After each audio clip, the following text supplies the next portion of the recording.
पावसाची सर आली, न्हाऊन गेली धरती सारी. मातीचा सुगंध दरवळू लागला, हवा हवासा वाटू लागला. पाऊस आला, परिसर सारा थंडगार झाला.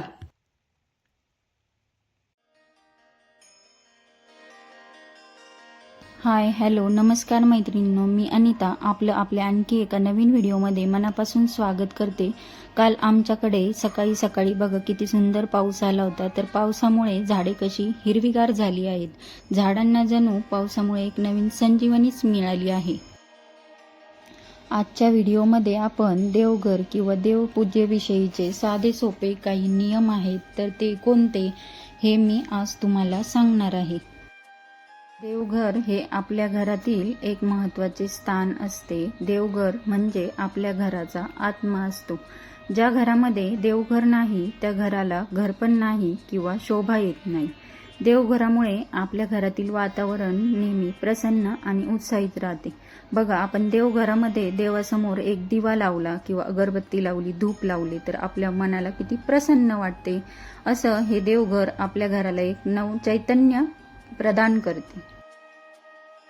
देवघर हे नेहमी ईशान्य कोपऱ्यात असावे किंवा पूर्व पश्चिम असावे. ईशान्य दिशेला जर जागा नसेल तर आपण पूर्व पश्चिम अशा दिशेमध्ये देवघर ठेवू शकतो.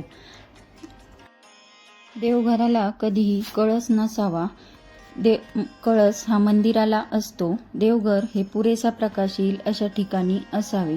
देवघराला 3 किंवा 5 पायऱ्या असाव्यात, 2 किंवा 4 नसाव्यात.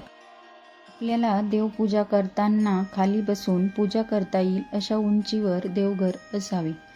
आपल्या घरातील मंदिर हे आपल्या छातीपेक्षा उंच नसावे. तसेच देवपूजा करताना नेहमी आसनावर बसूनच देवपूजा करावी. असे म्हटले जाते की बिना आसन घेता केलेली देवपूजा ही धरणी मातेला अर्पण केली जाते, त्याचे फळ आपल्याला मिळत नाही. देवपूजा करतानाचा सर्वात महत्त्वाचा नियम म्हणजे देवपूजेला सुरुवात करण्यापूर्वी सगळ्यात अगोदर दिवा लावून घ्यावा व त्याखाली अक्षता ठेवाव्यात, म्हणजे दिव्याला तांदळाचे आसन द्यावे. दिव्याला हळद कुंकू लावावे व एक फूल वाहावे व पूजेला सुरुवात करावी. आता पुढचा नियम असा आहे की देवांना अंघोळ घालण्यासाठी आपण जे पाणी वापरतो ते पाणी नेहमी स्वच्छ व ताजे असावे. आता काही ठिकाणी रोज पाणी नाही येत, त्यामुळे त्या पाण्यामध्ये तुळशीपत्र टाकावे, म्हणजे ते पाणी ताजे राहते. देवांना अंघोळ घालताना एकाच पाण्यात कधीही सर्व देवांना अंघोळ घालू नये. एका देवाला अंघोळ घातल्यानंतर ते पाणी एखाद्या भांड्यामध्ये काढून घ्यावे व नंतर दुसऱ्या देवांना त्यामध्ये अंघोळ घालावी. देवांना अंघोळ घातल्यानंतर देव स्वच्छ कोरड्या कपड्याने पुसून ठेवावे, म्हणजे त्यावर पाण्याचे वगैरे डाग दिसत नाहीत.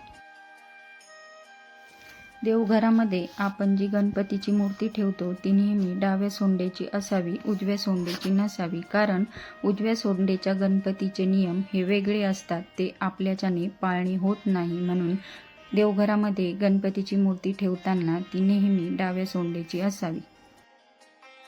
आता पुढचा नियम असा आहे की देवांना आपण जी फुले वाहतो ती नेहमी ताजी असावीत, कोमेजलेली किंवा सुकलेली नसावीत.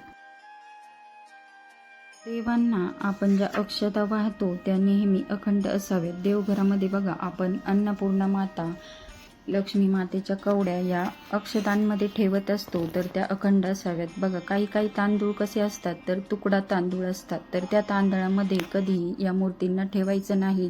तर देवघरामध्ये ठेवल्या जाणाऱ्या अक्षता या नेहमी अखंड असाव्यात. आता देवघरासंबंधीचा पुढचा नियम असा आहे की एकाच देवांच्या 2 मूर्ती किंवा फोटो देवघरामध्ये कधीही ठेवू नये. देवघरामध्ये एक मंगल कलश नक्की स्थापन करावा. यामुळे आपल्या घराला कुलदेवीची कृपा प्राप्त होते व आपल्या घरावर येणारे संकट कुलदेवी आपल्या स्वतःवर घेते अशी मान्यता आहे. मंगल कलशातील पाणी आपण मंगळवार, गुरुवार किंवा शुक्रवार या दिवशी बदलू शकतो किंवा आपल्याला जमेल तसे दररोज जरी पाणी त्यातील बदलले तरीही चालते. आता पुढचा नियम असा आहे की देवघरामध्ये आपण जे यंत्र ठेवतो, म्हणजे श्रीयंत्र, कुबेर यंत्र, अशी जी यंत्र असतात, ही यंत्र म्हणजे देवांची आसनं असतात, तर ही यंत्र नेहमी खालच्या पायरीवर ठेवावीत. ती कधीही उभी करून ठेवू नये, त्यामुळे ती नेहमी खालच्या पायरीवरच असावीत. पुढचा नियम असा आहे की देवांना दिवा लावताना तुपाचा दिवा उजव्या बाजूला व तेलाचा दिवा डाव्या बाजूला लावावा, किंवा शक्यतो आपण जर एकच दिवा लावणार असू तर तो मध्यभागी ठेवावा. गंध लावताना नेहमी स्त्री देवतांना हळदी कुंकू लावावे व पुरुष देवतांना अष्टगंध लावावा.